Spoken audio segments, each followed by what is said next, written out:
Hello everyone, welcome to Really Fun Toys. Today I have this book, Sleeping Beauty and Other Fairy Tales.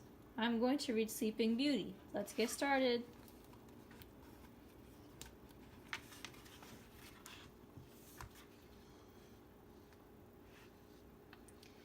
The king decided to hold a huge christening party for the new princess and invited people from far and wide. When the day came, everyone in the palace was excited. The cooks had been up all night preparing delicious food, and the gardeners had been working for weeks to make the palace grounds look perfect.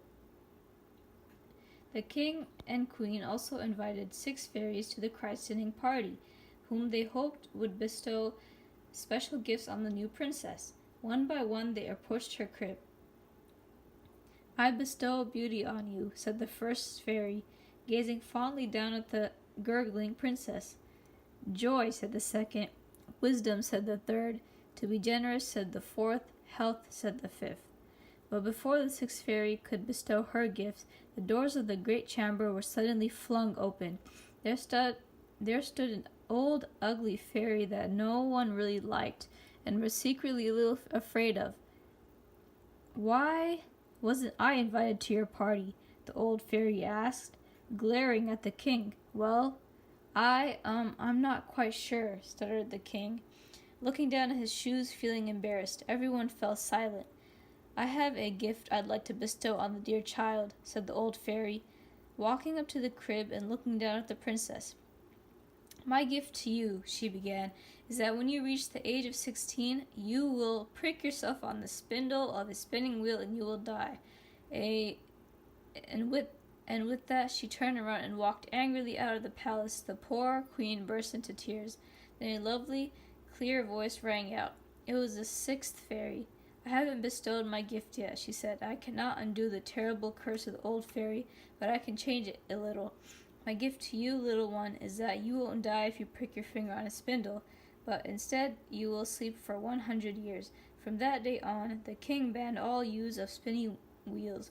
If people wanted any wool to be spun, they had to send it to another land." Time passed and everyone started to forget the old fairy and her curse.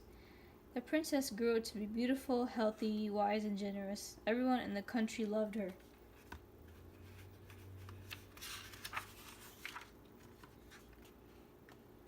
On her 16th birthday, the king gave a grand party.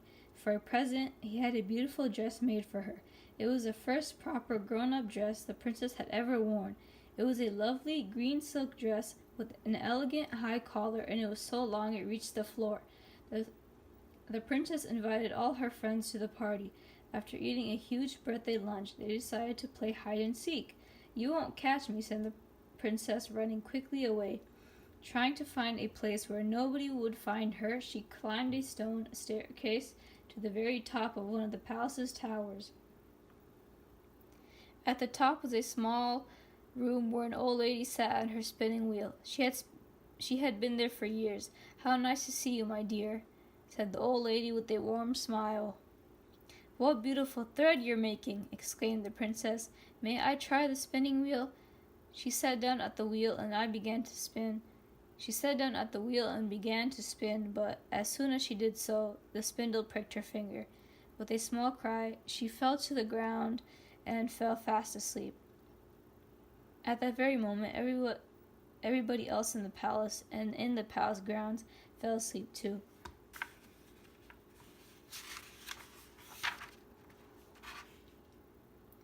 Many years went by, and little by little, a huge thorn hedge grew around the palace. It was so thick that the few people who tried to fight their way through gave up. In time, the palace and the people sleeping in it were completely forgotten. And one day, a prince from a far-off land rode by and saw one of the palace's gleaming towers in the distance. In a nearby village, he asked if anybody knew to whom it belonged, but nobody did. It was too long ago. Then a very old man said his grandfather had told him that many years ago a palace had stood there, but no one had been able to cut through the thorn hedge to get to it. This story made the prince curious, and he decided to try to cut through the dense hedge. He took out his sword and started to hack his way through the thorns. Without warning, the thorn bush suddenly fell back and cleared a path for him right up to the palace itself. To his great surprise, the prince saw people draped all around the grounds. They all seemed to be sleeping. The prince warily made his way into the palace. It was exactly the same inside. People everywhere, and they were all fast asleep. Treading carefully, the prince slowly made his way up the grand staircase, passing sleeping people as he went.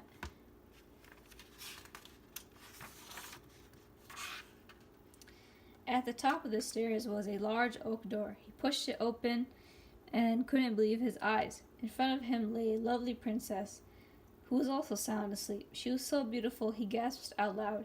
In one swift movement, the prince knelt by her side and kissed her gently on the lips. To his utter astonishment, her eyes slowly opened and she began to wake. The prince looked in her deep blue eyes and realized she was the girl he had been waiting for all his life.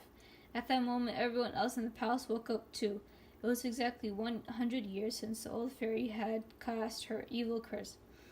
The prince and princess decided to marry. The palace was cleaned of its cobwebs, and their wedding took place soon after. It was a joyous day for everyone, and the prince and princess lived happily ever after. That's it. Hope you guys enjoyed. Please subscribe, like, and comment. Thank you for watching. See you next time.